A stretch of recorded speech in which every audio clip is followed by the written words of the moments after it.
Assalamualaikum warahmatullahi wabarakatuh. Hari ini kita akan mulai belajar tentang kaidah pencacahan. Kaidah pencacahan adalah suatu kaidah yang digunakan untuk menghitung semua kemungkinan yang dapat terjadi dalam suatu kejadian. Nah, teknik pencacahan di sini ada 4. Yang pertama teknik membilang, yang kedua notasi faktorial, yang ketiga permutasi, dan yang keempat kombinasi. Sekarang kita masuk pada teknik membilang. Teknik membilang disebut juga aturan pengisian tempat atau aturan perkalian. Nah, di sini ada contohnya. Dari angka-angka 0, 1, 2, 3, 4, 5, dan 7 akan dibentuk bilangan ribuan dan tidak boleh angka yang sama. Tentukan untuk yang A banyak bilangan yang dapat terjadi, yang B banyak bilangan ganjil yang dapat terjadi. Jadi sekarang kita akan menjawab untuk yang bagian A dulu. Banyak bilangan yang dapat terjadi dari angka-angka di atas ini. Nah, ini untuk penyelesaian yang A. Karena akan dibentuk angka ribuan. Tadi kan di soalnya dibentuk angka ribuan. Berapa banyak angka yang bisa dibentuk pada angka ribuan? Kalau angka ribuan maka dibuat 4 kotak. Ribuan itu kan ada 4 kotak. Jadi ada ribuan, ratusan, puluhan, satuan. Kalau misalkan di soal hanya disuruh menyelesaikan angka ratusan, maka dibuat 3 kotak. Begitu juga untuk yang puluhan, maka dibuat 2 kotak. Karena ini yang di soal disuruh tentukan berapa banyak yang dapat dibuat angka ribuan, maka dibuat 4 kotak. Jadi kita buat 4 kotak. Nah, untuk yang angka pertama ribuan. Ribuan ini dapat dipilih dari 6 angka. Kenapa 6 angka? Tadi kan di soalnya ada angka 0, 1, 2, 3, 4, 5, dan 7. Kalau misalkan di angka pertama ini ribuan, kita isi dengan angka 0, maka itu tidak akan menjadi ribuan. Jadi angka ribuan itu hanya dapat dipilih dari 6 angka saja. 1 boleh, 2 boleh, 3 boleh, 4 boleh, 5 boleh, dan 7 boleh. Kalau 1 kan dia menjadi 1000. Kalau 2, 2000, 3, 3000, sampai dan seterusnya. Jadi angka pertama ribuan dapat dipilih dari 6 angka ini. Misalnya kita pilih angka 1 ya. Jadi angka 1 ini sudah kita pilih untuk kita menempati di angka ribuan ini. Tapi yang ditulis di kotak ini bukan angka 1, tapi ke-6 angka ini. Ada 6 angka yang kita pilih untuk menjadi ribuan. Jadi di sini angka 6. Kemudian untuk kotak yang kedua, kotak ratusan. Karena angkanya tadi kan syaratnya tidak boleh berulang, maka angka kedua atau angka yang ratusan dapat dipilih dari 6 angka. Kenapa 6 angka? Di soal tadi kan yang pertama ada 7 angka, 0, 1, 2, 3, 4, 5, dan 7. Karena angka 1 kita sudah pilih untuk menjadi angka ribuan, maka akan tersisa hanya 6 angka saja. Dari 7 angka di soal, kita kurangkan dengan 1, maka hanya akan tersisa 6 angka. Jadi angka 0, 2, 3, 4, 5, dan 7. Jadi di sini akan tersisa 6 angka. Misalnya dipilih angka 0.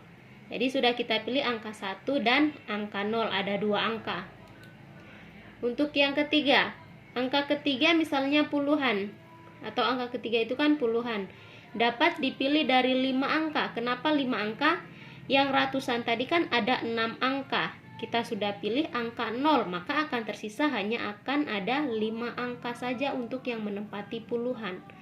5 angka itu terdiri dari 2, 3, 4, 5, dan 7. Nolnya ini kan sudah kita pilih menjadi angka ratusan.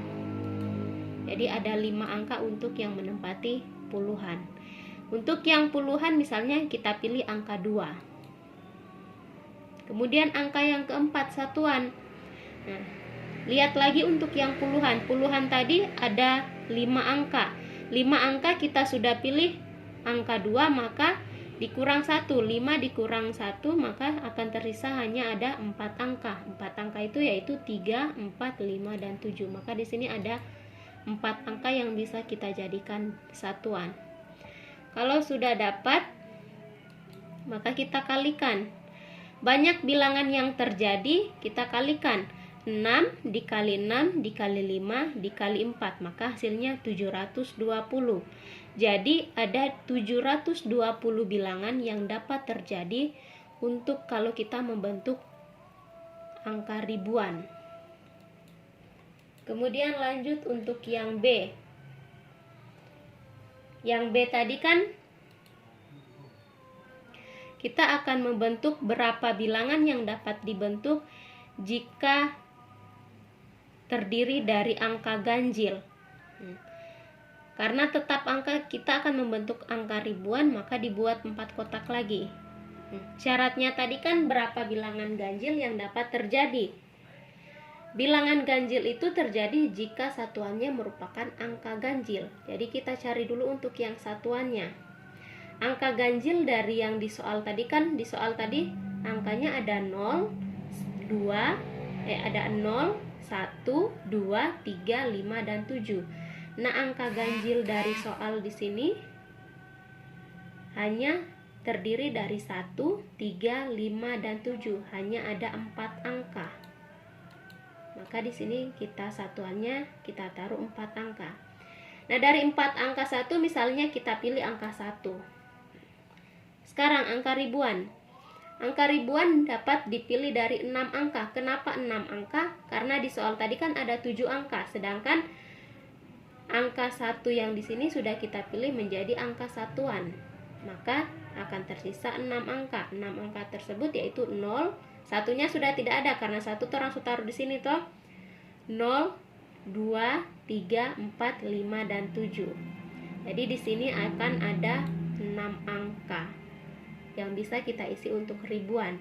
Nah, untuk yang ribuan misalnya kita pilih angka 2. Sekarang angka ratusan. Angka ratusan dapat dipilih dari 5 angka. Kenapa 5 angka? Karena untuk yang ribuan ada 6 angka. Sudah kita ambil untuk salah satu menjadi ribuan, yaitu angka 2, jadi sisa 5 angka. 5 angka itu terdiri dari 0, 2-nya ini sudah tidak ada. 0, 3, 4, 5, dan 7. Jadi ada 5 angka. Di sini kotaknya 5. Jadi misalnya dipilih angka 3. Kemudian angka puluhan. Angka puluhan dapat dipilih dari 4 angka. Yang tadi ratusan ada 5 angka. Karena kita sudah memilih angka 3 untuk dijadikan ratusan, maka terkurang lagi 1 angka. Maka dari 5 sisa menjadi 4 angka, yaitu angka 0, 4, 5, dan 7. Kalau sudah terisi semua kotak, maka bilangan yang kita dapat kita kalikan. Jadi 6 kali 5 kali 4 kali 4 sama dengan 400. Jadi ada 400 bilangan yang dapat terjadi jika bilangan ganjil. Kemudian kita masuk ke notasi faktorial.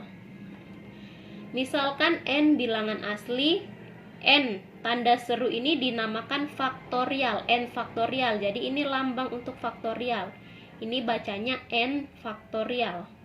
Yang didefinisikan sebagai berikut. N faktorial sama dengan n kali dalam kurung n kurang 1 kali n kurang 2 kali sampai dan seterusnya kali 3 kali 2 kali 1. Jadi n faktorial ini merupakan perkalian dari n bilangan asli yang terurut. Di sini ada contohnya. Hitunglah nilai dari 3 faktorial dan 10 faktorial bahagi 8 faktorial. Kita cari dulu untuk yang 3 faktorial. 3 faktorial itu sesuai dengan definisi notasi faktorial itu berarti 3 dikali 2 dikali 1 sama dengan 3 kali 2, 6, 6 kali 1 sama dengan 6. Jadi 3 faktorial itu sama dengan 6. Kalau 4 faktorial berarti 4 kali 3 kali 2 kali 1 sampai dengan dia mendekat sampai bilangan 1. Kemudian 10 faktorial bahagi 8 faktorial. 10 faktorial itu kita jabarkan menjadi 10 kali 9 kali 8 kali 7 kali 6 kali 5 kali 4 kali 3 kali 2 kali 1 sampai 1. Kemudian 8 faktorial juga kita jabarkan. 8 kali 7 kali 6 kali 5 kali 4 kali 3 kali 2 kali 1. Nah, sekarang perhatikan untuk yang bilangan di atas dengan bilangan yang di bawah. Ini kan 8, 7, 6, 5, 4, 3, 2, 1 dengan yang di bawah sama. Jadi pembagiannya bisa kita coret supaya memudahkan. Karena jika kalau 8 kali 7 kali 6 kali 5 kali 4 kali 3 kali 2 kali 1, kalau kita kalikan, kemudian kita bahagi dengan yang di bawah, hasilnya 1. Karena bilangannya sama. Ini kalau kita kalikan hasilnya sama. Ini kalau kita hasilkan kalinya sama. Kalau kita bahagi berarti hasilnya 1. Maka di sini akan tersisa hanya 10 dikali 9. Karena di sini kan sudah habis. Maka 10 kali 9 sama dengan 90.